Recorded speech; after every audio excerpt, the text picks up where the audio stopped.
YouTube y, Hola, bueno, acá la saluda también. Buenas noches a todos. Les comento que vamos a tratar de ver hoy hasta donde podamos. Sí, la línea de lo que venimos conversando con ustedes respecto de esta propuesta de Félix Guattari me parece a mí como renovar nuevamente, reinventar nuevamente el psicoanálisis. Porque requiere ser inventado, porque el sistema permanentemente lo absorbe. Entonces, la noción de inconsciente automáticamente queda tomada por el sistema, achatada, y es como que por más que hablamos de inconsciente, en el fondo nos referimos a lo que antiguamente era subconsciente. Como que le damos un estatuto que pierde esa libertad, que pierde ese origen, si se quiere, subversivo, sobre todo respecto de la conciencia, de lo que podríamos llamar la vida consciente, estipulada, codificada, modelizada en la cual estamos habitualmente puestos y donde detrás de cámara no hay nada. Yo me acuerdo de un chiste que había de Mafalda, donde Manolito quería ver qué había detrás del televisor. Bueno, nosotros somos pequeños Manolitos, para quienes conocen a Mafalda, creo que todos, que queremos ver qué hay detrás. Freud fue alguien muy curioso y que quiso saber qué es lo que ocurre con nosotros, por qué eh, somos como somos. Por supuesto que él entra por una vía indirecta para llegar al inconsciente, que claramente es la vía del síntoma histérico, pero fue a partir de confrontarse con el síntoma histérico, con las parálisis histéricas, que él descubre lo que se llamó la otra escena. Esta otra escena que está poblada de representaciones, y acá empezamos a meternos en tema, inconscientes. Es muy difícil poder precisar este oxímoron de representación inconsciente, porque es más claro pensar una representación en sentido consciente, algo que representa ante alguien, como si fuera la noción de signo. Vuelvo a presentar ante alguien, prescindo del objeto y me queda ante un yo esa representación. Pero una representación inconsciente, ¿ante quién representa? ¿Ante qué yo? Es una audacia enorme porque se acerca muchísimo a la noción de significante en Lacan, como aquello que representa al sujeto ante otro significante, no ante un otro. Es un desplazamiento. Entonces, esta noción de inconsciente es la que me parece que muchas veces nosotros, entre comillas, analistas, perdemos de vista. Y la perdemos de vista porque quedamos achatados, aplastados, inclusive en la práctica cotidiana, por todo un conjunto teórico que si bien nos ofrece un montón de cosas, al mismo tiempo que nos da, nos priva de un montón de otras cosas. Es por eso que hoy se me ocurrió llamar a esta reunión de hoy, a esta charla, es una charla, no es una clase, esquizoanálisis del psicoanálisis. Esquizoanálisis del psicoanálisis, em, en el sentido que Guattari quiere darle, ¿no? De apertura, de cierta cuestión esquizo, de cierto deslizamiento. ¿Y por qué del psicoanálisis? Porque termina anquilosándose, termina como cerrándose sobre conceptos, que terminan siendo conceptos coagulados en un significado que si bien permiten orientar una clínica, al mismo tiempo le ponen un límite a esa clínica, le ponen un límite a la posibilidad creativa. ¿Por qué? Porque queda subsumido a esas representaciones y referencias teóricas que nosotros hemos necesitado para comenzar, pero que últimamente las veo como esos salvavidas que se utilizan, salvavidas por lo menos acá en Argentina, esos bracitos que se usan para nadar y que después uno se los saca cuando empieza a flotar.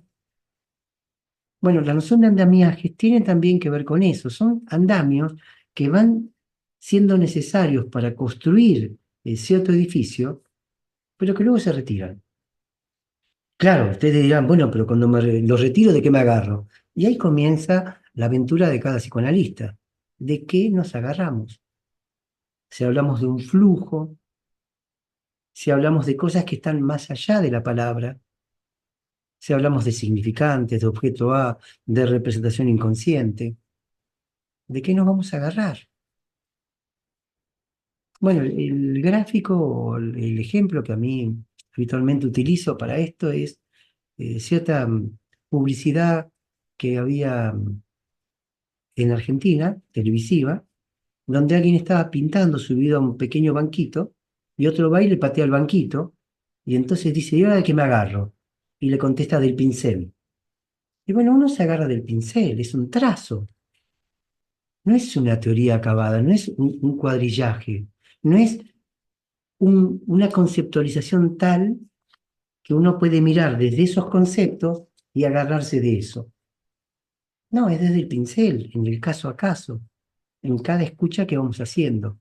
Entonces, esquizoanálisis del psicoanálisis es volver a ese psicoanálisis de origen que todavía no tenía textos canónicos. Bien podrían ustedes decirme, ¿y Freud de qué se agarraba? ¿Y Lacan de qué se agarró? Bueno, quizás Lacan tenía Freud, aunque sea para decir volver a Freud. Pero ¿de qué se agarraron? Y si uno toma cada concepto que ustedes creen tener adquirido del psicoanálisis y se agarran de eso, se esperan toda una parte creativa, toda una parte que no tiene ningún tipo de cuadrillaje, de modelización. Por eso es que Guattari habla de una metamodelización, de una apertura que es enorme, realmente subversiva. Entonces, esquizoanálisis del psicoanálisis sobre la teoría. A- Alguien me preguntaba, ¿pero cómo hacemos esto con los pacientes? Eh, la idea no es hacer esto con los pacientes, por lo menos no de manera directa. No es que estamos acá haciendo una receta, porque justamente lo que hacemos es de construir cualquier receta. Entonces, la idea no sería aplicar esto a los pacientes, sino aplicar esto a nosotros mismos. Es decir, un estado de cuestionamiento tal que nos damos cuenta que todo cuanto decimos tiene un carácter transitorio. Acostumbrarnos a agarrarnos del pincel significa que cada vez que escuchamos a alguien, no tenemos ningún marco teórico, lo cual es realmente, si se quiere, un ejercicio casi anórmico. Pero estoy tan alejado de lo que Freud proponía cuando pretendía que el analista escuche con atención flotante, no efectuando ningún tipo de selección, no poniendo un a priori. Entonces, esta práctica es una práctica muy cercana al art brut, al arte bruto, no tiene antecedente. Podremos luego formalizar, y al modo del arte efímero, determinados conceptos teóricos para compartir, para pretender efectuar un diálogo entre comillas, colegas o gente que quiere acercarse a esto, pero que tiene un carácter evanescente. Me alejé tanto de lo que Lacan dice en seminario del año 64, los fundamentos del psicoanálisis. Se trata de reinventar los conceptos cada vez. No hay conceptos de una vez para siempre. Es efectivamente efímero. Bueno, es desde allí que entonces la propuesta, me parece, de Guattari radicaliza enormemente esta posición. Vamos a ir viendo en alguna lectura que preparé para hoy, cómo se pone en acto esto que Félix Guattari llama ecología mental, o las tres ecologías, social, medioambiental y mental, que entrelazadas entre sí y utilizadas por aquellos que, bueno, nos hemos enredado con el psicoanálisis, porque no sé si es una vocación, que quedamos tomados por esto del psicoanálisis, nos permite utilizarlos desde un lugar donde esa neutralidad de escucha lo es con respecto a todo,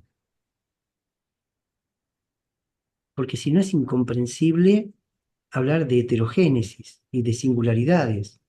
Si hay una singularidad y pensamos en una singularidad, no tiene ningún tipo de modelo del cual surge, como que brotara sin antecedentes, pero tampoco sin precedente, porque no se trata de hacer singularidades iguales, porque entonces dejan de ser singularidades. Ahora, yo me escucho y a veces digo, bueno, ¿cómo uno se aleja del psicoanálisis por ahí? Pero la noción del objeto pequeño a, ¿no es también tributaria de esto? Cuando uno pretende reflexionar, ¿qué es un objeto A? ¿Qué quiere decir Lacan cuando habla del petit a, del pequeño a? Y tenemos salidas, si se quieren, teóricas, fáciles de decir en una conferencia o en una clase universitaria. Bueno, una notación algebraica. Ya está, zafé, respondí algo. Pero ¿cómo un objeto, que sería un abjeto, pero que no es de una realidad del mundo, pero que al mismo tiempo sostiene cierto mundo, puede ser pensado sin tener un continente? Porque el objeto A no tiene algo que lo contenga. Es otra de esas formulaciones oximorónicas, es un abjeto. A es partícula privativa. Es un objeto que no tiene objeto. Es un objeto sin objeto. Se lo llama de esa forma, pero un objeto tiene un contorno, un contenido. Y acá no encontramos nada de eso. Es otra de estas instancias que uno puede pensar subversivas, cercana, pegoteada a la idea del inconsciente. Y casi podríamos decir que por ahí ni siquiera se podría diferenciar inconsciente de objeto A. Es decir, uno puede hacerlo desde un punto de vista descriptivo, pero desde un punto de vista dinámico, ¿cómo lo separás? ¿A qué alude cuando se dice objeto A? Causa de deseo, un flujo. Bueno, durante mucho tiempo me pareció que lo inconsciente era una hipótesis y cada vez me convenzo más que no, que es una tesis, está demostrado en sus efectos. No es una hipótesis, es una tesis. Uno puede darse cuenta, de alguna manera, que eso es operativo, que eso está, que eso produce estos efectos. Entonces, y como conclusión de esta primera entrada, esquizoanálisis del psicoanálisis significa poner todos los conceptos que creemos tener adquiridos, envasados, prêt-à-porter, que me los puedo llevar ya cerraditos, se ponen en cuestionamiento, vienen a ser cuestionados, vienen a ser como abiertos, como si sacáramos agua de una pileta y la volviéramos a poner en el mar. Vuelven a perder sus formas, vuelven a ser flujos, vuelven a escurrirse entre las manos. Ahí donde creo tener un concepto cerradito, por ejemplo el de pulsión, y lo tomo en mis manos y resulta que es algo líquido, que me deja las manos mojadas, pero se me escabulle. Cuando digo inconsciente me pasa lo mismo. Y así con cada cuestión del psicoanálisis, no queda, no tengo nunca más que la foto, se me pierde. Y la foto ya no es de lo que yo quería, porque ya no es eso. Como se decía antiguamente, es imposible pescar un pez, porque cuando lo pesco es pescado. Entonces es imposible pescar algo de lo inconsciente, porque cuando lo pesco ya no es inconsciente. Queda la marca de eso, pero se me escabulló. Se me fue como, digamos, como la estela que queda en el agua. Entonces poner el psicoanálisis en duda, esquizoanalizar el psicoanálisis, propone esta vuelta, que es casi como empezar cada reunión de las nuestras después de tantos años en cero. Porque uno dice, finalmente, ¿qué sabemos? No, puedo decir algo de Guattari, puedo decir algo de lo que leí, de Freud, de Lacan, de lo que sea. Pero en la clínica, ¿qué sabemos? Porque si sabemos algo, eso va a ser obstáculo. Si no nos manejamos, y ahora sí escuchen algo que introduzco, a un nivel presubjetivo, a un nivel prepersonal, neutro, por tomar un seminario de la gente que hay aquí de Córdoba, que dio Melenotti hace unos años, donde el neutro está vivo, tiene una condición vital, pero hablo de algo prepersonal, un grado, si se quiere, o me permiten, cero. Si no puedo habitar ese espacio, necesariamente voy a quedarme del lado de adaptar sujetos a una sociedad. de buscar lo mejor para ellos, porque no voy a saber qué hacer con ciertas cuestiones que aparecen allí que necesitan otro discurrir. Bueno, hecho esto primero, lo que les voy a leer pertenece a las tres ecologías. Yo tomo la edición francesa porque ya saben que no encontramos el libro en castellano, así que hago una traducción del libro en francés, así a la marcha, ¿no? A vuelo de pájaro. Dice aquí Guattari, el principio específico de la ecología mental reside en que su abordaje de territorios existenciales revela o es correspondiente con una lógica preobjetal y prepersonal. Preobjetal, como decía antes, aquí en el sentido de que no hay todavía establecido una relación de objeto, y prepersonal en el sentido de que no hay una construcción todavía de un aparato anímico, evocando aquello que Freud ha descrito como siendo parte o perteneciendo al proceso primario. Lógica de la que podríamos decir, por ejemplo, el tercero incluido o el blanco y el negro son indistintos. Una de las condiciones del proceso primario en Freud del inconsciente es la ausencia de contradicción. Cuesta mucho pensar en algo que es simple de decir y denunciar, no hay contradicción a nivel inconsciente, pero ¿cómo es eso de que no hay contradicción? Blanco y negro son indistintos. Lo bello coexiste con lo feo, el adentro con el afuera, el buen objeto con el mal objeto. Claro, es rarísimo, pero para auxiliarnos, piensen en los sueños. Cada noche cuando nos acostamos, es como si nos interesa el psicoanálisis, es casi como una clase. Los sueños nos dan una clase si nos ponemos a observarlos. No estoy siendo original en nada, es lo que hizo Freud cuando se le ocurre escribir la interpretación de los sueños, ¿no? Pintar sueños, ver cómo lo va armando. Si cada noche nosotros nos sumergimos en ese flujo sin saber muy bien a dónde vamos a ir, con qué vamos a soñar y ni siquiera si nos vamos a despertar. Pero en esa ausencia de contradicción y de ahí la extrañeza muchas veces de los sueños, donde uno dice, pero no puede estar pasando esto. No puede ser que abra una puerta para salir y entro. Bueno, esa es la lógica que está proponiendo acá Félix Guattari para pensar algo de la ecología mental. Evocando, como decía, aquello entonces que Freud llamaba proceso primario. En el caso particular de una ecología de la fantasía, aquí yo voy a traducir fantasme como fantasía, que es para mí la traducción correcta, porque si nos quedamos en el castellano fantasma, tiene una condición en este caso, no de la forma del fantasma de Lacan, tiene una condición como de espanto, y acá estamos hablando de una lógica, una ecología de la fantasía. Requiere en cada tentativa que se dé cuenta cartográficamente, es decir, la elaboración de un soporte expresivo singular o más exactamente singularizado.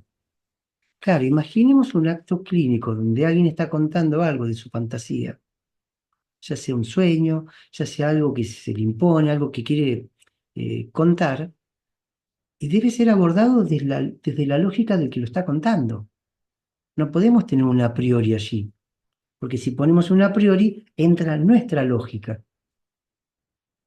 Y a partir de nuestra lógica entra todo un sistema referencial, todo un sistema cultural. ¿Podemos pensar sin nada de ese sistema? Yo sé que suena muy extraño, pero imagínense ustedes. Hubo un momento en que ustedes podían ver sin leer. Yo también, cuando éramos chicos. Hubo un momento donde las cosas que veíamos no tenían que ser codificadas. Hubo un momento en que veíamos letras que no significaban nada. Pero hubo otro tiempo en que ya teníamos que leer porque aprendimos a leer y ya no podemos dejar de leer. Y ya no podemos dejar de mirar como si escaneáramos. buscando comprender, buscando enseguida decir esto es esto, aquello es lo otro, como si estuviéramos en automático, poniendo subtitulando la realidad, árbol, esto, lo otro. Ya no podemos eso, dejar de hacer eso. Pero hay un montón de situaciones que se nos escapan, que desbordan esa codificación. A Guattari le interesa eso. Me dirán, pero Eduardo, es muy extraño lo que estás explicando. Me lo pareció en un momento, pero después me di cuenta que no es tan extraño. Queda muy claro por qué Freud se da cuenta que es el acto fallido donde aparece algo del inconsciente. Sueños vía regia, como vimos antes, pero también, esperen que voy a dar acá, pero también lo que hacemos con el acto fallido es ver una ruptura de una continuidad. Vuelvo. Alguien viene hablando y de repente tiene una caída, tiene una iancia, tiene un corte. Aparece una palabra por otra. Fíjense que Freud lo buscaba por allí, el olvido de un nombre propio. ¿Qué es esto? ¿Por qué va a ir Freud a buscar algo de este flujo, algo de lo inconsciente? Porque es allí donde se quiebra esa lógica que va escaneando todo y de repente el acto fallido, que sabemos perfectamente que es un acto logrado, acte manqué en francés es un acto en falta, algo que allí no está, eso que no está revela otro mundo, otro espacio que también tiene que ver con nuestra vida, otro espacio que tiene que ver con ser vivientes, con estar como conectado a eso. Vuelvo entonces a la pregunta, ¿qué hacemos con eso? ¿Lo dejamos como un fallo y entonces el inconsciente cae o abrimos eso y tratamos de encontrar algo más allí? Me parece que el psicoanálisis se orienta hacia ese lugar. Sigo con Guattari. Gregory Bateson ha marcado claramente lo que él llama ecología de las ideas y dice que no puede quedar circunscriptas en el dominio de la psicología de los individuos, sino que se organiza en sistemas o espíritus o mentes donde las fronteras no coinciden con los individuos que allí participan, donde las fronteras no coinciden con los individuos que participan allí. Aunque hay algo que sobrepasa lo individual para orientarlos y que no parezca una clase de metafísica, la otra escena. Bueno, a Lacan lo mandaban, váyase con su metafísica, como que eso no era psicoanálisis. Y resulta que metapsicología muestra que hay algo más allá de la psicología. Bueno, esto que acabamos de decir, esto que se abre en ese más allá o en este más acá, depende de la topología, del acto consciente o preconsciente.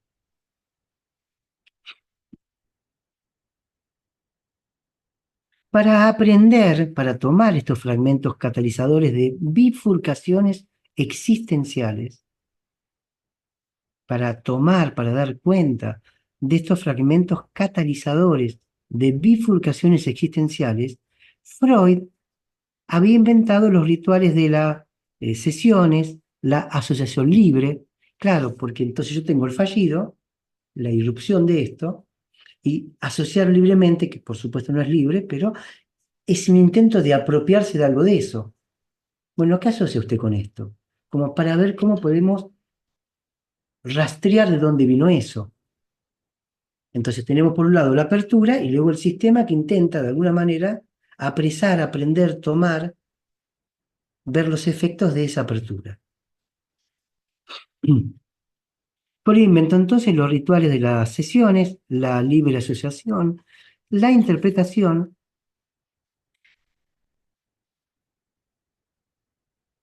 la función de mitos de referencia psicoanalíticos, claramente el Edipo es un mito de referencia psicoanalítico. Y dice, hoy en día otras corrientes, por ejemplo, postsistémicas de terapia familiar, se han abocado a construir otras escenas y otros mitos de referencia.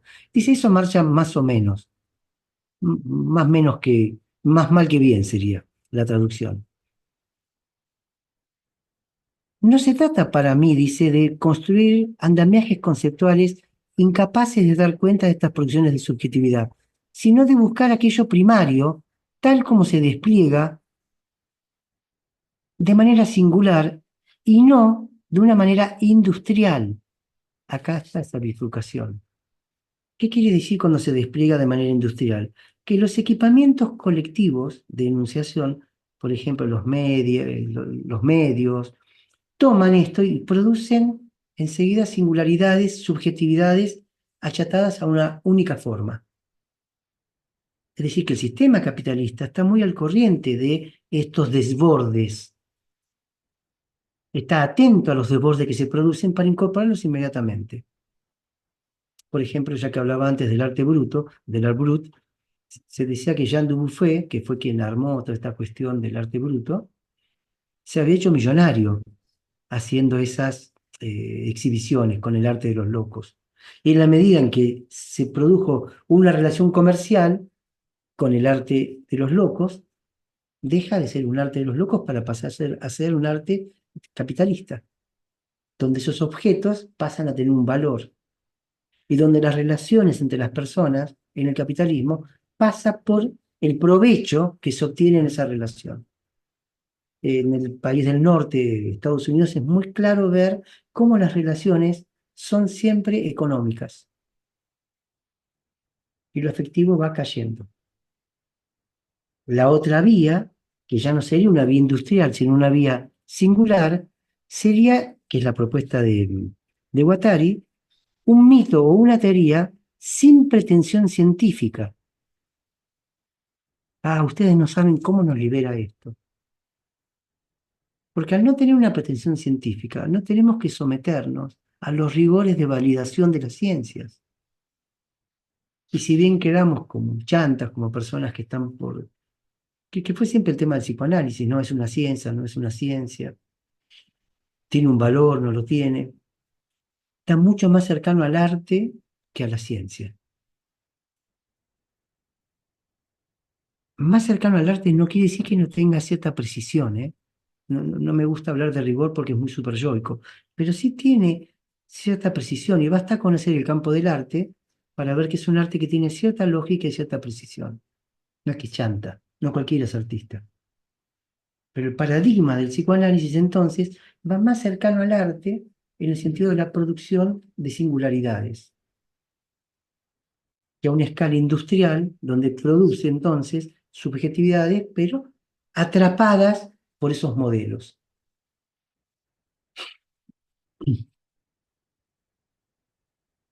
Bueno, estos modelos relativos a una ecología mental deberían ser pensados en función de la capacidad de circunscribir cadenas discursivas en ruptura de sentido. Esto ya quedó explicado con el acto fallido, entre otras cosas. Capacidad de circunscribir cadenas discursivas en ruptura de sentido. La puesta en obra, la puesta en acto de conceptos que autoricen una autoconstructibilidad teórica y práctica. Y acá fíjense lo que dice. El freudismo respondió más o menos bien a la primera exigencia, es decir, a esta capacidad de circunscribir esas cadenas discursivas en ruptura de sentido, sueños, síntomas, como decía antes, el acto fallido, la acción sintomática. Vayan pensando en todas las cuestiones que Freud iba mostrando como esas posibilidades. Pero, según Guattari, en la segunda parte, digamos, en autorizar estos conceptos, claro, si cada quien tiene su teoría, ¿dónde está la teoría? Y si cada quien produce su propia teoría, ¿dónde están las escuelas analíticas? Y si cada quien hace su propia teoría, ¿dónde está la universidad? Cada cual explicaría lo que le da la gana, sería, en base a su experiencia. Y bueno, la verdad que suena medio feo, pero por eso era mucho mejor que una enseñanza estándar. Porque el problema de la enseñanza estándar no está solo en que transmite cuestiones estándar, está en que estandariza. Cuando el maestro da una clase, no es solamente la clase, el contenido lo que está dando, es también lo que transmite. Jerarquía, profesor, alumno, examen, modelización. Este es el gran problema para mí del psicoanálisis en la universidad, cuando se pretende formar analistas en la universidad y no al contrario, ilustrar o si se quiere, informar, contar, pero no formar. ¿Por qué? Queda una estandarización. ¿Cómo te sacas eso de encima? Por nuestra parte, dice, preconizamos repensar en otra vía estas diferencias o estas diversas tentativas de modelización psi, dejándolas de lado, como se deja de lado sectas religiosas, novelas familiares, novelas neuróticas y aún delirios psicóticos. Se va a tratar menos de dar cuenta de estas prácticas en términos de verdad científica, pero dar cuenta de ellas en función de su eficacia estético-existencial. ¿Qué quiere decir esto? Los efectos que va teniendo. Esto es algo que en Guattari siempre está presente. Él decía, si algo marcha, eso, eso funciona. Si eso funciona, no me lo cuestiono. No estoy viendo desde qué teoría lo voy a agarrar. Si la maniobra está bien o está mal hecha. Ese criterio. Marcha, adelante. Funciona, dice, es el criterio. Claro, cada cual de ustedes que tiene analizantes que van a su consultorio verán si eso marcha. Es ese concepto forjado por cada uno de nosotros para ese paciente particular, que no necesariamente tiene que ser esclarecido. Lacan decía que una práctica no tiene por qué ser esclarecida para ser operativa. Sobre todo de Melanie Klein, que no le gustaba cómo teorizaba, pero sí le gustaba cómo trabajaba. De hecho, decía la analista Melanie Klein. Le dio el estatuto Lacan de analista a Melanie Klein, a sus ojos, ¿no? Más allá de cuestionar su teoría. Fíjense qué cosa extraña, ¿no? Pero es lo que acabo de decir. En la primera parte, según Lacan, Klein trabajaba permitiendo que ocurran estas aperturas, pero luego cuando teorizaba no era del agrado de Lacan. Bueno, serán gustos. Pero esto muestra que es independiente la teoría de la clínica y que uno bien podría trabajar sin teoría. Y yo sé que esto, la verdad, que eh, puede producir este escozor en los oídos. Como también decir que muchas veces por la teoría alguien no puede trabajar, porque está apresado en responder esa teoría como un gran otro que lo está juzgando como una especie de paranoia dirigida, pensando que no está respondiendo a esa teoría. Acá Guattari está diciendo de dejar de lado la novela familiar, esto es dejar de lado el Edipo, dejar de lado el Edipo.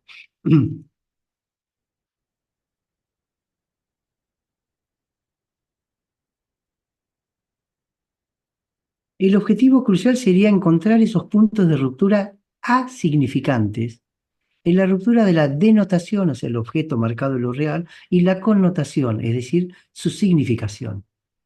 Esto que está haciendo acá Guattari, estimados amigos, es la noción de significante en Lacan. Claramente Guattari se inspira, a mi entender esto, según mi visión, en mucho de lo que escucha en Lacan, porque Guattari va a los seminarios de Lacan, porque toda la gente que trabaja en la clínica Laborde los miércoles se desplaza a escucharlo a Lacan, porque Jean Uri escucha a Lacan. Fíjense el agenciamiento, el colectivo de enunciación del cual estamos hablando. No es solo Guattari, aunque tomemos Guattari. Cuando digo Guattari, digo todo esto. ¿Y por qué digo que el significante en Lacan es asignificante? Porque no es el significante lingüístico. Tanta vuelta que damos con el tema del significante, el mismo Lacan después dijo, a mí la lingüística me importa un bledo, hago lingüisteria. Y sale astutamente, porque toma conceptos y después los tritura. Y claro, cuando lo van a atrapar diciéndole, pero usted no está haciendo lingüística, eso no es un significante, él dice, ah, eso no me importa ya. O al final de sus tiempos destruyendo la misma cadena significante.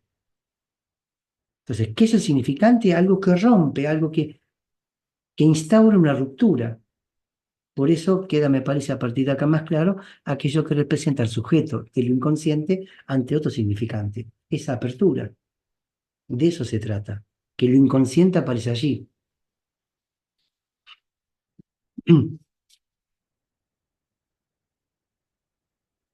Por supuesto, dice que los freudianos habían detectado la existencia de vectores de subjetividad que escapaban al dominio del yo, subjetividad parcial, que se anudaban alrededor de objetos en ruptura de sentido, tales como el seno, el pecho, las heces, el sexo, pero esos objetos generadores de subjetividad disidente, esto me parece fantástico, ¿no? Los han dejado, dice, como de lado, en una especie de imaginación corporizada. Subjetividad disidente. Este Guattari es complicado en esto. Después cuando charlemos con ustedes, claro, cuando hablamos, por ejemplo, de autopercepción del sexo, cuando hablamos de que me considero hombre, mujer u otra cosa, o como dicen en Antiedipo, sexualidad a la N, son subjetividades disidentes que se salen del modelo, que se salen de lo que Foucault llamaría la bioheteronorma, pero que se salen es un triunfo y un fracaso de aquello que pretende domesticarlas. Vuelvo a esquizoanálisis del psicoanálisis, esquizoanálisis de lo social. ¿Por qué las cosas son como son? ¿Por qué aceptamos cuando caemos al mundo después de un tiempo que las cosas son como son y no pueden ser de otra manera? Cada uno de nosotros podría ser de una forma distinta, podría desplegar fragmentos yoicos diferentes si no fuéramos reprimidos, rechazados, no aceptados. ¿Se dan cuenta que el arte aparece por ahí? Siempre investigando los flujos, los derrames, y de alguna forma produciendo esas subjetividades, si se quiere, disidentes. Subjetividad no de un sujeto, a veces son colectividades. El mundo entero está ensayando en algunos lugares estas colectividades diferentes. Si ustedes ven, por ejemplo, videos de Donna Haraway, van a observar que hay gente que está pensando en darle lugar, darle curso a esas subjetividades disidentes. Me voy a poner como en médico. Nuestros pacientes, en su mayoría, expresan en sus síntomas estas subjetividades diferentes. Por esto que Freud ve en la represión también un observable clínico, porque hay un retorno de lo reprimido, que es el síntoma. Pero por ese lado ve el deseo. Por ese lado ve la cosa que no me hallo, no me encuentro, mi vida no sé, de esta forma no la puedo seguir. Estoy haciendo un corte enorme porque habría que pensar toda la escolarización, todo el sistema escolar que va produciendo uniformidad, donde lo disidente se tolera, pero en algunos márgenes. Pero nadie podría decir quiero vivir como un perro, salvo que digan que está loco. Lo repito, dice, lo esencial acá está en el corte y bifurcación, en aquello imposible de representar, pero que secreta toda una fantasmática de orígenes. Y pone entre paréntesis, escena primitiva freudiana, la mirada armada de los sistémicos de terapia familiar, de iniciación, etcétera, etcétera. Corolario, no sabríamos acceder a tales lugares de subjetivación creadora en estado naciente, sino a través de una economía fantasmática que se despliegue de esta manera. Si no, uno no puede salir de esa modelización.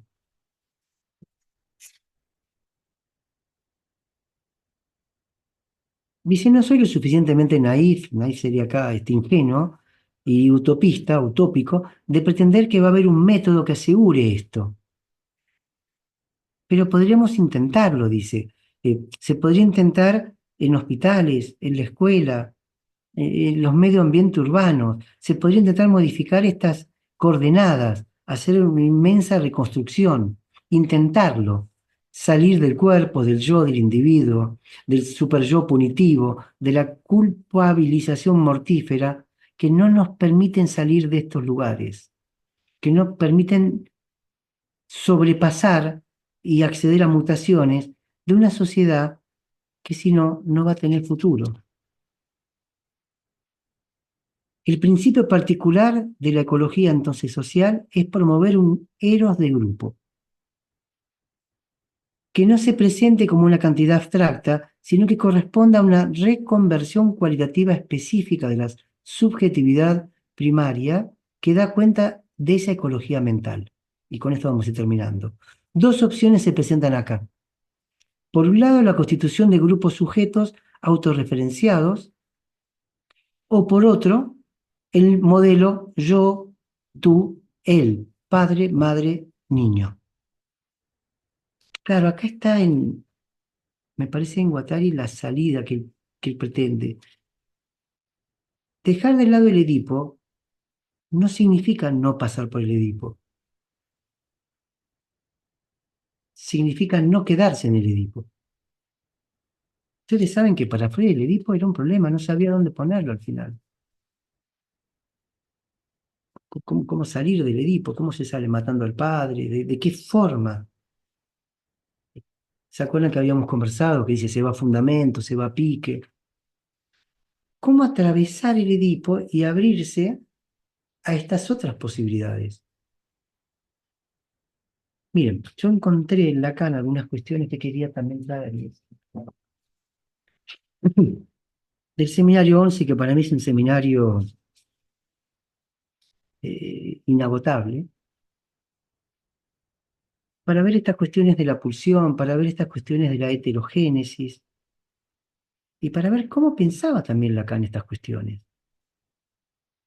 Respecto de la pulsión, esto sí en castellano, página 176 del seminario numerado 11.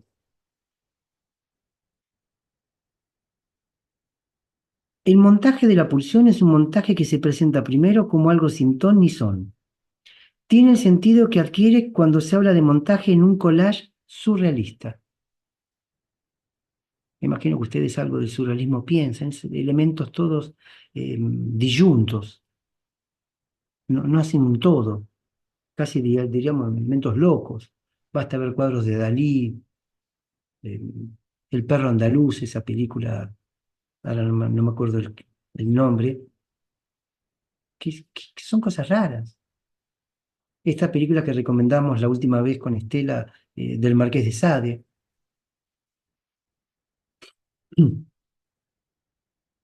Si reunimos las paradojas que acabamos de definir a propósito del drang, o sea, la fuerza, el empuje, del objeto, de la meta de la pulsión, creo que la imagen adecuada sería la de una dínamo enchufada a la toma de gas, de la que sale una pluma de pavo real que le hace cosquillas al vientre de una hermosa mujer que está allí presente para siempre en aras de la belleza del asunto.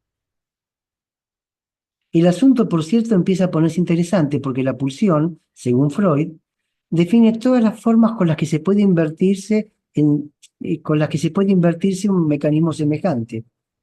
Ello no quiere decir que se vuelve de revés al dínamo, sino que se desenrollan sus hilos. Ellos se convierten en la pluma de pavo real. La toma de gas pasa a la boca de la dama y del medio sale una rabadilla. ¿Se dan cuenta? Los elementos heterogéneos puestos en juego son todos elementos disyuntos.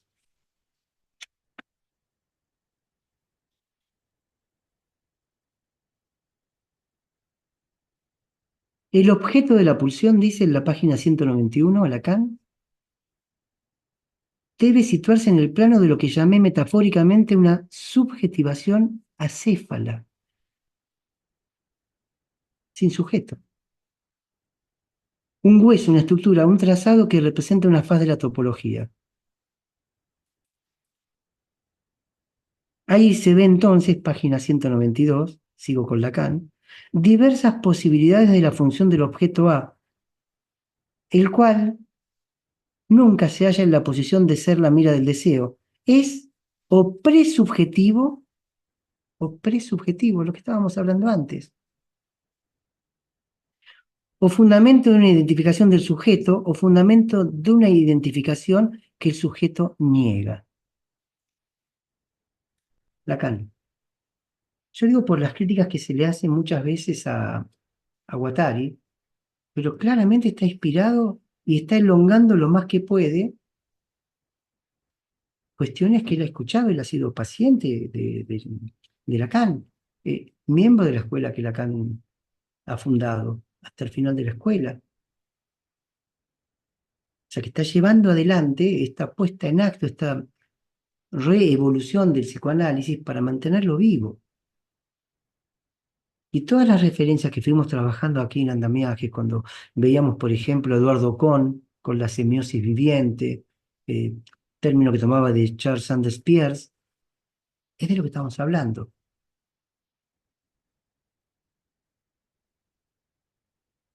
¿Y por qué hago este trabajo de hacer el rizoma, de conectarlo? Porque evidentemente acá hay ideas que potencian otras ideas.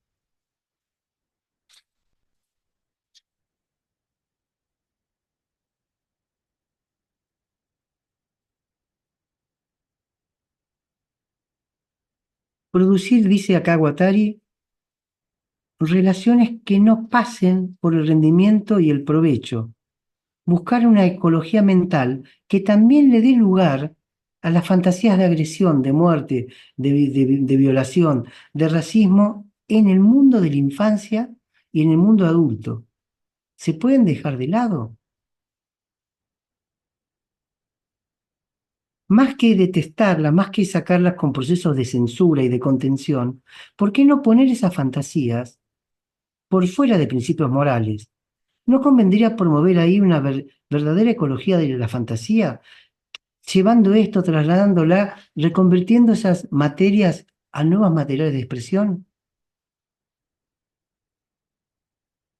Quizás sea más, dice, tolerable y más creativo buscar territorios existenciales que partan de estas derivas. Claro, esto tiene un choque muy fuerte,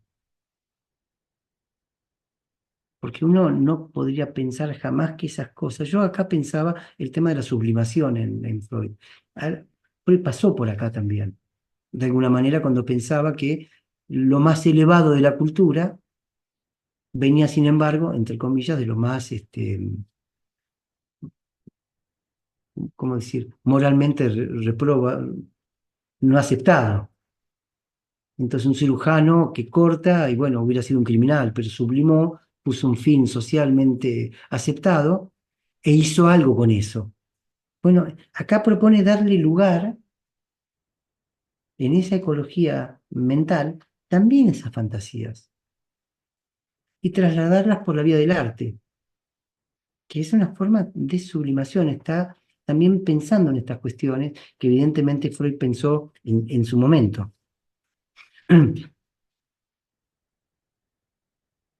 Dice, estas debieran considerarse también, dice, como llaves de una ecología mental, de una tolerancia, de una invención permanente para imaginarizar, para darle cierto lugar, ciertos avatares a esta violencia. Si no, se corre el riesgo de que queden reprimidas y que retornen desde lo real. Bueno, y acá está la película que recomendamos hace 15 días, ejemplo brillante de una tal reconversión humorística de las pulsiones sádicas, es el film de Roland Topor llamado El Marquís, que habíamos visto cómo jugaba, cómo hablaba con su pene, cómo por haber defecado sobre un crucifijo estaba preso, y cómo se jugaban estas cuestiones. Entonces, propuesta, todo el edificio teórico del psicoanálisis debe ser reconsiderado, debe ser puesto nuevamente en movimiento, y esto que estamos conversando acá es para cada uno de nosotros, para preguntarnos desde qué lugar trabajamos, desde qué lugar escuchamos, y qué hacemos allí cuando se presenta esto en el consultorio. Cómo salirnos de esas modelizaciones y poder habitar metamodelizaciones que produzcan en esos estados casi presubjetivos de penumbra subjetiva posibilidades en iniciativas diferentes. Y que en esa institución que es el consultorio, que funcione más como una ventana de salida que, como una cárcel de encierro. de esas cosas indecibles, no decibles, y que deben reprimirse o que deben silenciarse. Bueno, hasta aquí quiero escucharlos a ustedes con los efectos de esta convocatoria de hoy.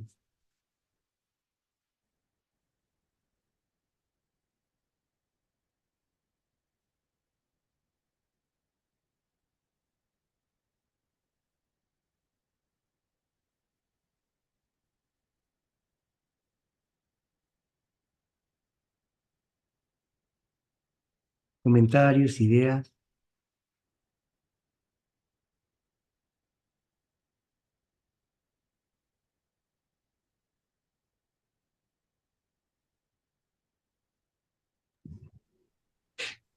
Hola, buenas noches.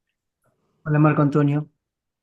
Mira, con esto que planteabas de cómo Guattari elonga pues el pensamiento de Lacan, a mí me llamó la atención una sesión cerrada en donde no está Lacan en el seminario del acto psicoanalítico, que Guattari les decía ahí a los asistentes, es que tenemos que dejar de repetir y crear, ya no estar repitiendo nada más los conceptos de Lacan, sino hacer propuesta, y me parece que como tú lo señalas, pues eso era algo que quedó ahí muy en la línea, ¿no? De qué más decir, qué otra cosa proponer para no quedarse repitiendo a Lacan, y que con los trabajos que hemos venido revisando como Caosmosis, que es la ecosofía, las tres ecologías, bueno, él nos muestra su preocupación y sus propuestas que cuando, a mí me parece siempre que cuando hace referencia además a esta ecología medioambiental, lo vigente que es su propuesta que realiza en el 92 y la vigencia que tiene en la actualidad, que estamos viendo las consecuencias de lo que ya estaba planteando en ese momento. Es mi comentario. Bueno, es un comentario que también abre al diálogo. ¿Qué nos pasa con crear? ¿Por qué nos da vergüenza crear? ¿Por qué es más cómodo seguir un camino trazado y de alguna forma esconderse en lo ya hecho? Lacan dijo, Freud dijo, ¿por qué eso sería más cómodo? Sin perjuicio que por ahí hay un tiempo que uno está condenado, podría repetir, en el sentido del logro me refiero, a tener que, Lacan dijo, Freud dijo, pero nos vamos a pasar la vida haciendo eso. Entonces cuando decís que Guattari dice, bueno, basta de repetir, creemos, claro, es que es realmente subversiva la creación. Las invenciones, lo que nos saca de un marco de comodidad. Y las escuelas analíticas, si bien pertenezco a una de ellas, a la École Lacanienne, ¿no? Soy miembro hace casi 20 años. Si bien promueven esto, no sé este lugar para hablar por ir a la escuela, pero de manera general, lo mismo que promueven después lo frenan, como le pasó a Dalí con el surrealismo, ¿no? Los provocadores, cuando se encuentran con Dalí, y Dalí no tiene mejor idea que pintar un cuadro, el gran masturbador, dice, oiga, para un poco. Entonces, Dalí escandalizando a los que escandalizaban, que ya no escandalizaban tanto. Entonces, ¿cuál es ese límite, no? Bueno, creamos algo, tiene cierta vigencia y después cae y hay que volver a crear. Esto en el marco de lo que podríamos llamar, entre comillas, la teoría o la praxis. No hay distinción en rigor, ¿no? Pero es lo mismo que nos pasa en el consultorio con cada analizante y, si se quiere, con cada sesión de un mismo analizante. Claro. Fíjate que me parece que cuando él habla de autopoiesis, decías ahorita de lo que acontece en un consultorio, cómo es pues un espacio para la autopoiesis, para la resingularización a partir de lo que ahí se pueda producir, ¿no? Con la enunciación y el recorte que pueda hacer el analista y el no estar presa de su ideología o de sus preconcepciones, ¿no? Totalmente, que es el gran problema, ¿no? ese marco, si se quiere, edípico, bueno, nos ha dado las entradas por ahí al psicoanálisis, cuando uno pensaba el complejo de Edipo, cómo salir, las identificaciones, la identidad sexual que eso promovía, etcétera, etcétera, va quedando de costado con estas nuevas producciones, con esto que se llama heterogénesis, ni siquiera una homogénesis, una producción de heterogeneidad, de diferencia, de singularidad. Entonces, me parece, Marco Antonio, que das en la tecla en el punto de la subversión de un consultorio. Entro de una manera, pero no sé cómo voy a salir. Y muchas veces los análisis se detienen allí donde puede aparecer la heterogeneidad, porque la angustia a veces también impide, ¿no? Es como un momento de tensión, no es lo mismo abrir una puerta que atravesar una puerta. Bueno, antes hablaban de atravesar el fantasma, Miller, ¿no? No es lo mismo ver algo y decir, bueno, acá me quedo, que ese paso que implica cambiar todo un agenciamiento de relaciones. Porque no es solamente un cambio en uno, es un cambio de lo de uno. Muchas veces cambian amistades, se cambia una pareja, se cambia un trabajo, se cambia de ciudad, porque ya no estoy feliz en tal o cual lugar. O sea, la subversión del psicoanálisis realmente es tal. Y yo creo que ha quedado silenciado en gran medida el psicoanálisis por esto. Porque es una propuesta que si la radicalizamos, es de un alcance enorme. Quizás por eso Lacan pensaba que el reverso, ¿no?, del discurso del amo era el discurso del psicoanalista. Como si hubiese una antinomia, como está marcado en el subtítulo del Antiedipo y Mil Mesetas, capitalismo y esquizofrenia. Polo paranoico, polo esquizofrénico. Bueno, ahora digo algo más. Jaime,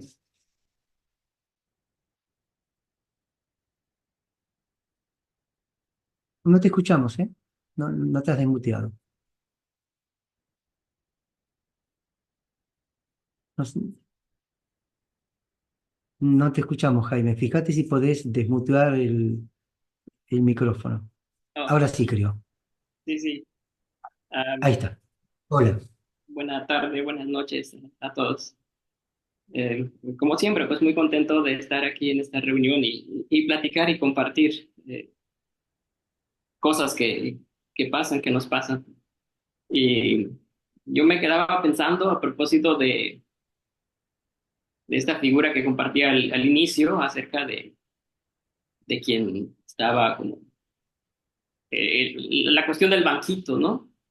Y si quitamos el banquito, y entonces, ¿qué ocurre? ¿O qué? ¿De qué uno, y en ese caso, pues, de qué se iba a sostener la persona, ¿no? Y eso me hizo pensar, en primer lugar, en un programa de Radio La Colifata, donde uno de los colifatos decía, bueno, hablaba de internalizarse, ¿no? Adentro o afuera. Y en ese sentido, pues se me ocurre a mí decir, bueno, estos días me internalicé en la Ciudad de México, ¿no? A caminar por las calles. Pues caminando, de pronto se acerca una persona y para preguntar, o más bien para decir primero, me pasa algo. Pues sorpresa, no esperaba algo así, entonces solamente contesté y ¿qué te pasa? Y vuelve y responde, no lo sé, y luego contesté, ¿quién sabe? Entonces solamente sonrió y continuó su caminar, ¿no? Y luego, pues, quien me acompañaba, pues, me pregunta, pues, por qué había hecho eso, si de pronto no me daba miedo. Y pues respondí que porque hay que tener miedo, ¿no? Porque habría de temer a los encuentros. De entrada, pues, me, me había sorprendido y para mí había sido grato. Pero a su vez eso me hace pensar en esta cuestión del banquito. Si de pronto el lenguaje no viene siendo un banquito, algo que sostiene hasta cierto punto. Y si se quita ese banquito llamado lenguaje que queda, ¿no? Y si de pronto no hay una cuestión que entonces al quitar eso empieza a ocurrir algo donde no hay un soporte y entonces poco a poco va cayendo, poco a poco, o rápido, no sé la velocidad, pero se va cayendo y por suerte esperar caer en una piscina, ¿no? Pero al menos no eh, Sí, me hacerse... parece. Claro, Jaime, creo que ahí das también en un punto a reflexionar, ¿no? Cuando sacamos todo ese marco, cuando las palabras pueden significar otra cosa que lo que pensamos que significan, cuando nos conducen a distancias y a lugares a veces inhóspitos, ¿no? Pero donde empieza la creación no hay comodidad. Cuando perdemos la zona de confort, me parece que lo que descubrimos es que uno no se cae, en realidad uno sigue. Mm, Me parece sí, que hay una solidez de algo que pensamos que no está y que sin embargo está. sí. Y ese encuentro que vos relatás, que es un encuentro desconocido, con cierto peligro o no, pero es que cuando se da, no sé, hay riqueza. Sí, eso, esto, me parece a mí ahorita, pues, con este intercambio, me parece a mí que hay algo de eso en el momento en el que se está creando, ¿no? Que ese miedo, si pienso, bueno, si se quita el banquito, hay un mundo de sensaciones, de cosas, y entonces uno no, quizás no se sube a ese banquito a pintar. Jaime, muchos, claro, muchos analizantes que comienzan su análisis te dicen, yo tenía miedo de venir acá, yo no quería venir a hablar, no lo conozco. La película Leoló dice, yo no hablo con extraños, entonces no quiero hablar con la psiquiatra. Bueno, porque hay que ir a hablar. ¿Quién es ese tipo que dicen que es analista, sea recomendado por alguien o no? Es un desconocido. Y voy a salir de mi confort sintomático.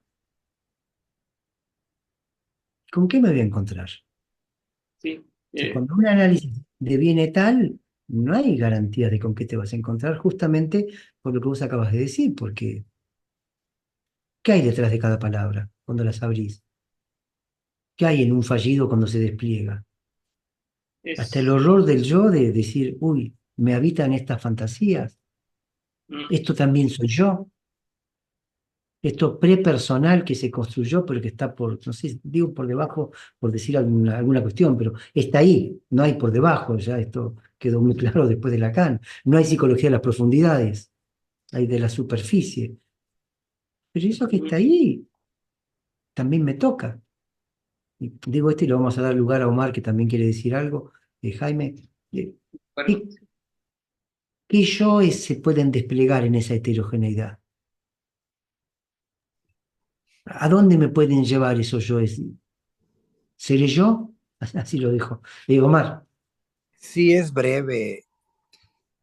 Ahorita que recién mencionabas de las subjetividades disidentes y decías que sería como un triunfo sobre la domesticación, no puedo dejar de observar que el capital territorializa esta no domesticación porque crea productos o inventa situaciones de objetos placenteros, de insumo, para estas subjetividades disidentes. Se crea un mercado, ¿no? Yo sí, no creo puedo que dejar más de decir que tenés razón. sí es Sí, algo bien, porque de repente caemos en la idea de un progresismo, pero es un progresismo a favor del capital, sí. porque se crea todo un mercado en estas subjetividades disidentes, sean pintores, sean a nivel No, de y sexualidad. pensalo, Omar, pensémoslo desde nuestro, entre comillas, métier. Freud empieza como un elemento absolutamente disruptivo, disidente. Freud en sí mismo es una subjetividad, lo que promueve es una Ajá. subjetividad disidente. ¿Y Sí, cómo terminó la empresa freudiana? Obras completas, seminarios, libros, cursos, universidad, y sigamos. y Lacan comienza como un payaso. Lacan era un payaso, él mismo se definía sí, como un clown. O sea, una Porque subjetividad disidente, al fin de cuentas el capital confisca y administra estas tota fe, cuestiones. completamente. No se le escapa nada, pero por No, eso, mirá, pensar, por eso hace falta Guattaris, estas reuniones, y, ¿no? Que esto siga, que de alguna forma el desplazamiento no se detenga, porque si el desplazamiento se sí, detiene, si la tecnología, la inteligencia artificial va cada vez más rápido, cada vez son menos las posibilidades de subversión. sí. No, y ejemplos hay muchos también. Ahorita lo que me viene más rápido a la cabeza, a la mente, es el icono del Che Guevara, o sea, que Totalmente. subvirtió cosas, es un objeto capitalista en las camisetas, en la ropa, ¿no? Lo Cuando llevaron a un estuvimos, cuando de estuvimos con venta. Esteban Martella, la gente de Place Public pasó ahora en junio, pasó una película que les hemos recomendado, creo, La lluvia negra, La Pluie Noire, que debe estar también en castellano, subtitulada, Ajá. de un director japonés. Es a propósito de la Segunda Guerra Mundial, de la bomba en De- Hiroshima. Y hay un momento de la película donde muestra algo de la actualidad, donde se venden los trozos de casa destruidos por la bomba a los turistas, los mismos japoneses, a los norteamericanos, que van y lo compran por $10. O sea, la destrucción vuelta a comercio. los restos. Sí, los restos, pero esto que vos Ok. decís, todo es tomado como para producir nuevamente una relación de compra-venta, que es el gran tema del psicoanálisis cuando uno cobra una sesión. eh, No cobramos por dar algo. Ahí está la ruptura también con el capitalismo. Creo que cuando Lacan trabaja con tiempo libre es para romper también esa idea de 45 minutos, porque vuelve nuevamente la idea de un producto. Oiga, yo a usted le pago por 45 minutos, quédese escuchándome. Entonces, revertimos de vuelta el amo y el esclavo, el paciente es el amo, el analista que necesita la guita es el esclavo de ese paciente. Entonces, la audacia del Lacan, ¿cuál fue? Desterritorializar el tiempo.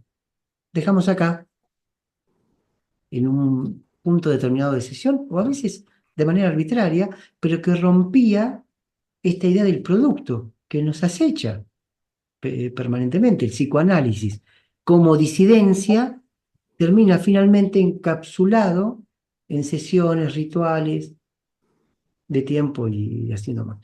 Omar, le damos lugarcito a Néstor. Claro, gracias. Gracias. Después si hay otra vuelta charlamos y no en 15. Néstor, no te escuchamos, ¿eh? No se escucha, Néstor. Ahora Ahora sí. está, ahí está.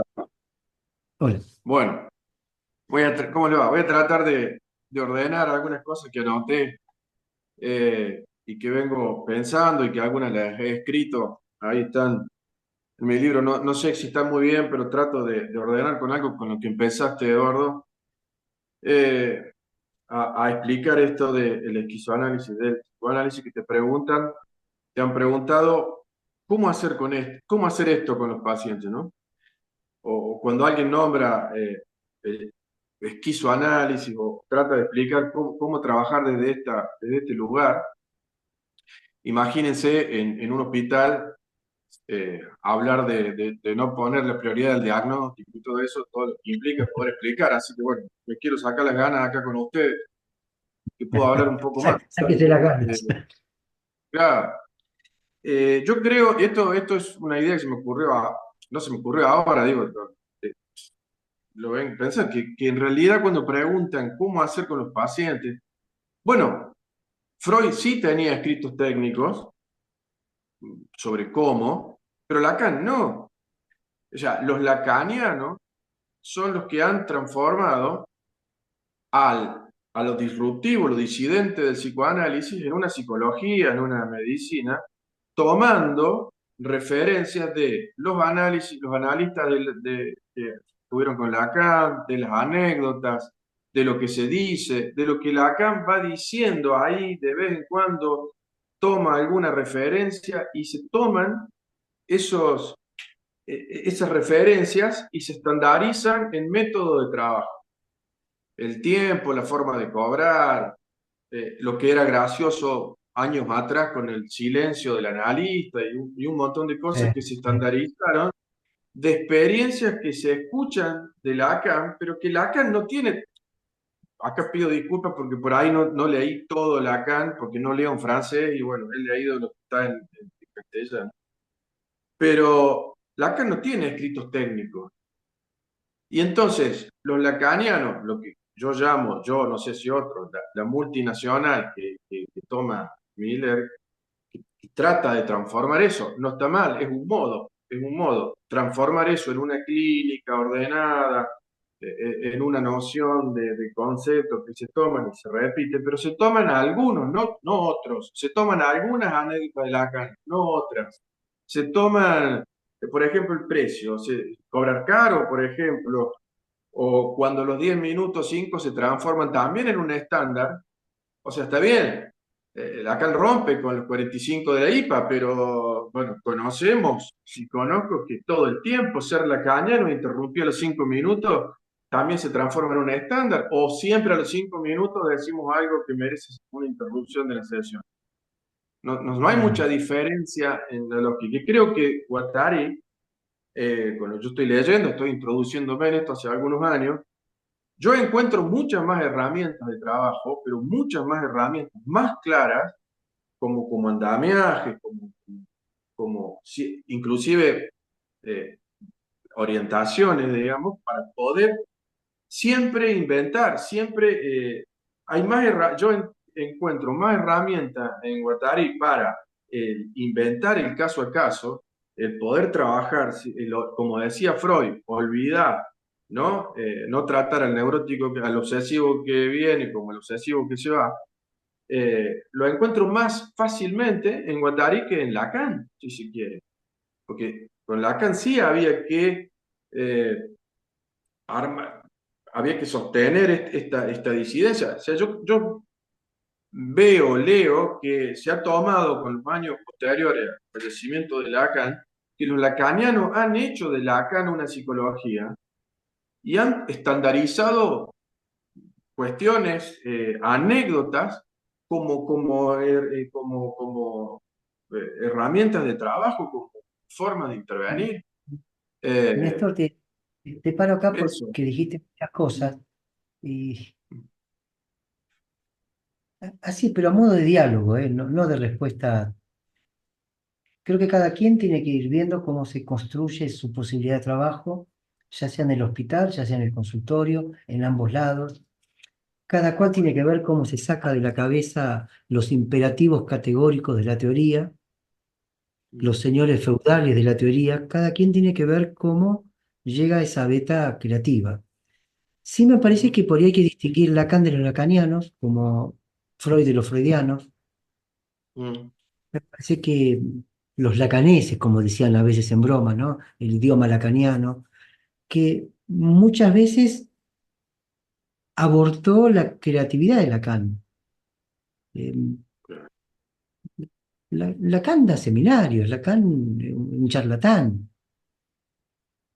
Hay una revista que se llama Leer, que esto lo he contado ya en algunas oportunidades acá, donde sacan una nota de tapa, charlatán, charlatán Lacan, ¿no? Y Lacan la encuentra en alguna librería y va corriendo al seminario de él, contento, dice, llegué a la revista Lear, acá estoy como charlatán. Y era un charlatán, Claro.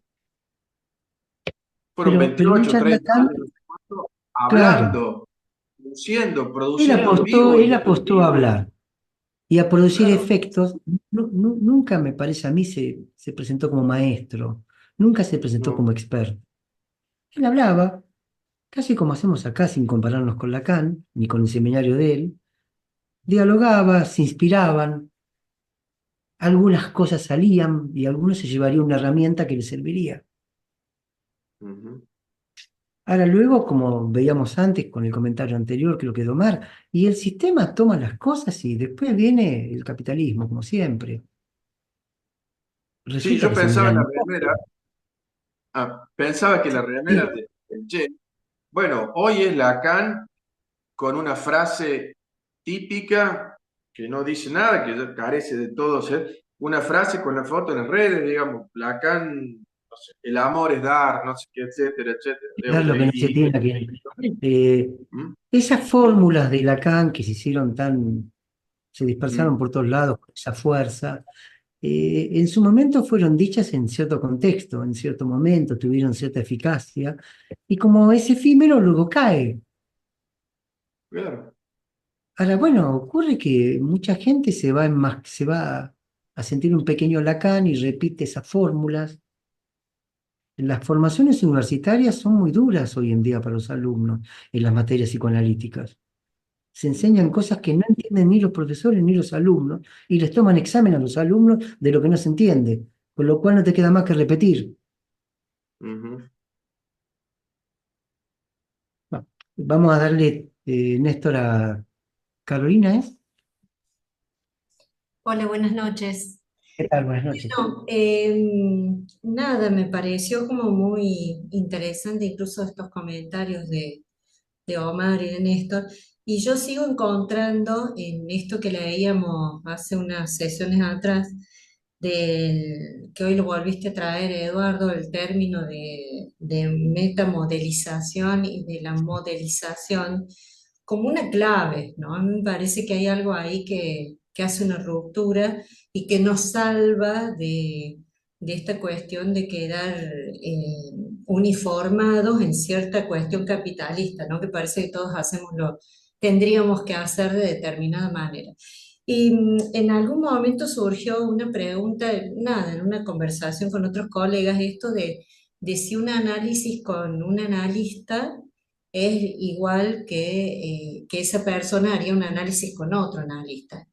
Y bueno, y se armó un debate como muy interesante y me parece que este término de modelización y de metamodelización rompe con esta idea de que quizás porque va más en la dirección de lo artístico, ¿no? De construir algo que va a ser una pieza única, por más que toque algunos puntos que igualmente se tocarían en un análisis con otra persona, pero que va a ser una pieza diferente.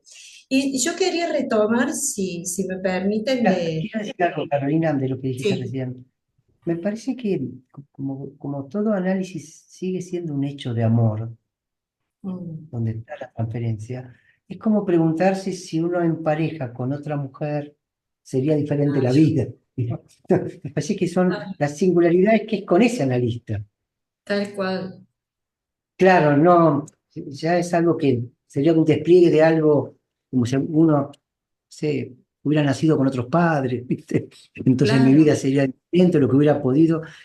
Se dio así con ese analista y entonces esa misma singularidad lo es de ese análisis y trasciende, si se quiere, los nombres propios. Se produjo tal ese cual. efecto, ¿no? Tal cual, y no porque sea dentro del marco del análisis, justamente, ¿no? Por esto del uno por uno. Por eso creo que esto de la metamodelización como que corre, como que libera, de alguna manera, pone Sí, un más allá de sí. cierta estructura que Ayuda. marca, ayuda a plantearse más allá. Yo quería tomar una cosita que hemos leído antes como para refrescarla, ¿no? Que hemos leído en qué es la ecosofía, que Guattari dice, nada estaba más alejado de mis preocupaciones, o sea, no le importaba nada, que proponer una modelización psicoecosociológica que tuviera la pretensión de imponerse como alternativa global a los métodos existentes de análisis del inconsciente.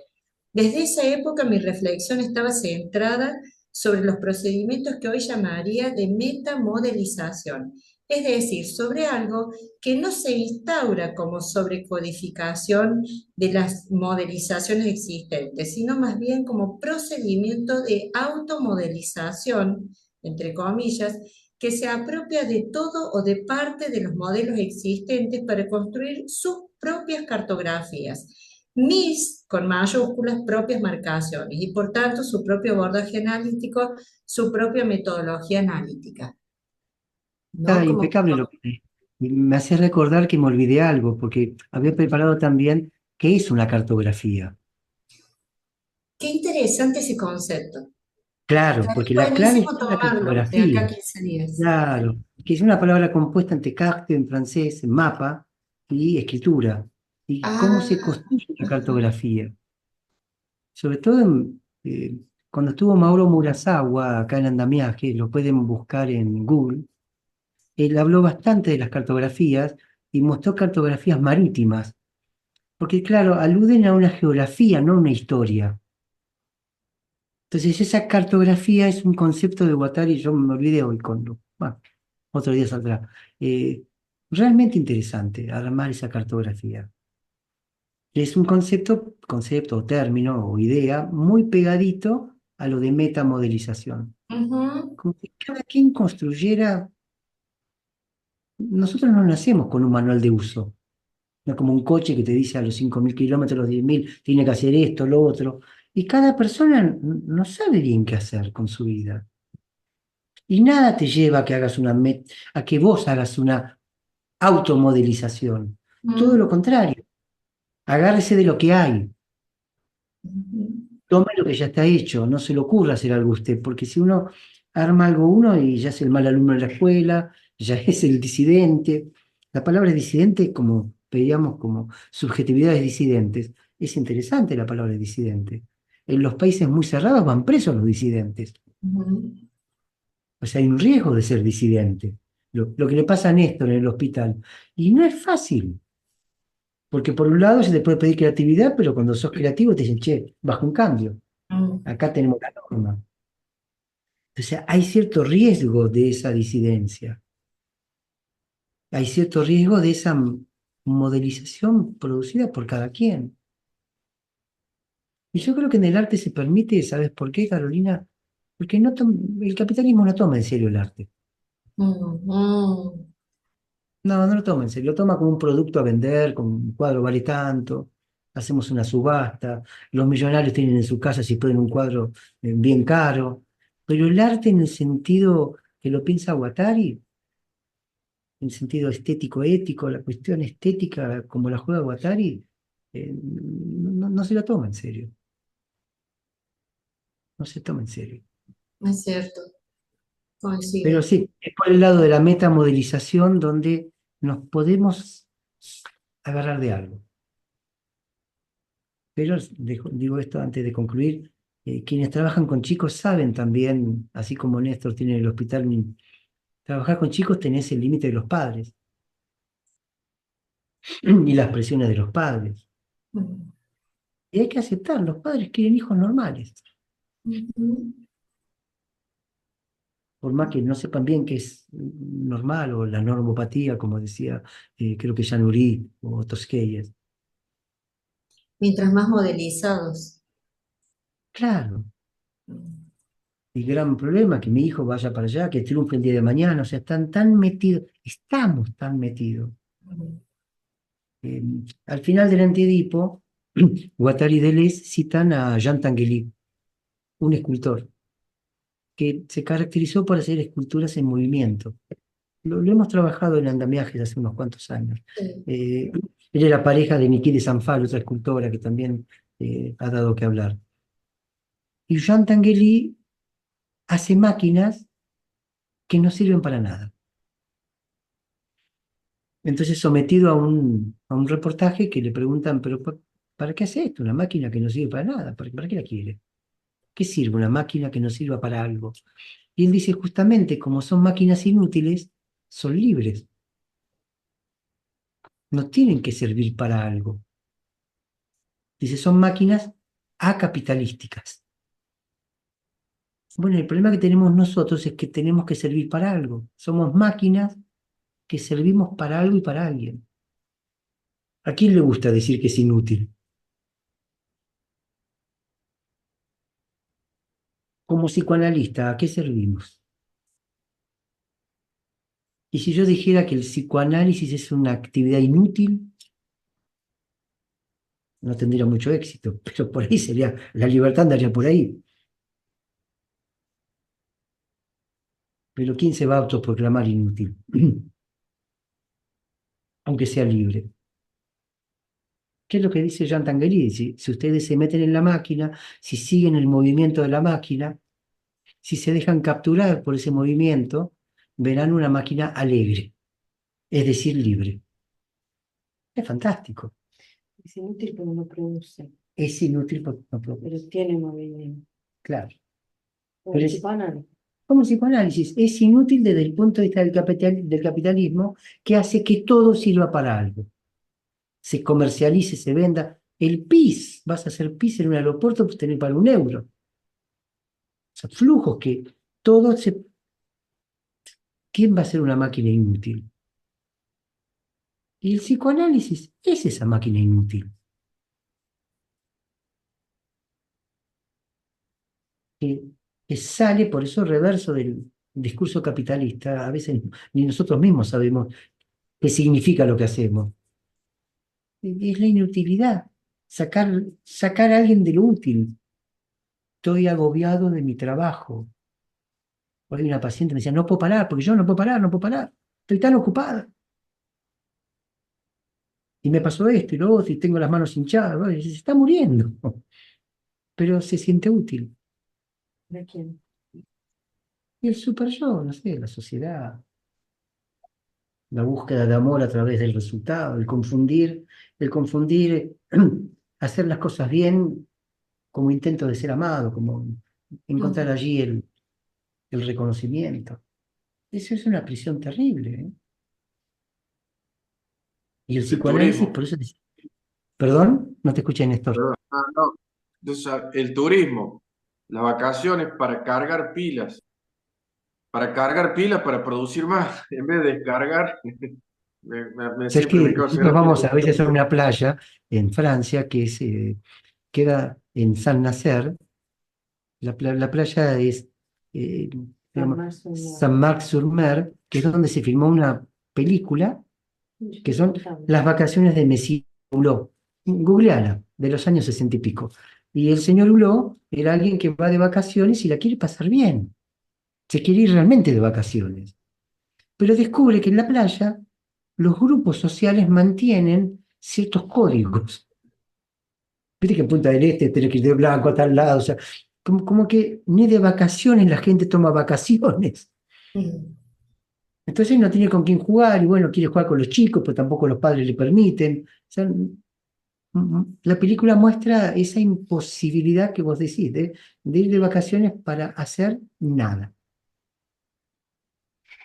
No para cargar las pilas para volver con más fuerza de trabajo. Si no, no son vacaciones. Es ir a boxes. Esta dificultad de poder hacer nada. Por eso cuando decís, ¿para qué sirve un psicoanálisis? Para nada.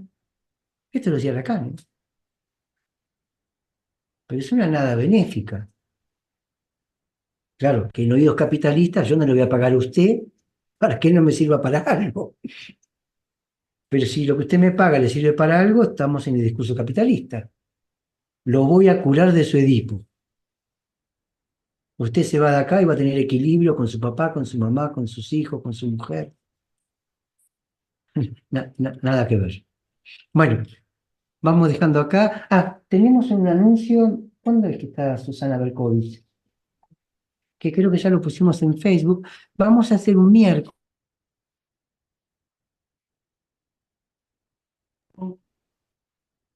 Sí. Espera que no sé qué me está diciendo acá. ¿Me escuchan? Sí, ¿no? Ok. Sí, sí se escucha. No, porque me marcó algo ahí la computadora. Lo vamos a hacer en el Camarín de las Musas presencial para quienes estén en Buenos Aires y quieran venir. Y vamos a hacerlo también virtual para nuestro grupo que está en México, que está en Córdoba, que no van a venir por 1 hora y media. ¿Cuándo es? ¿Qué? Que van a venir de México por 1 hora y media. Por mí que vengan, tomamos un vino, pero no me parece. Vengan de vacaciones y hacemos nada juntos.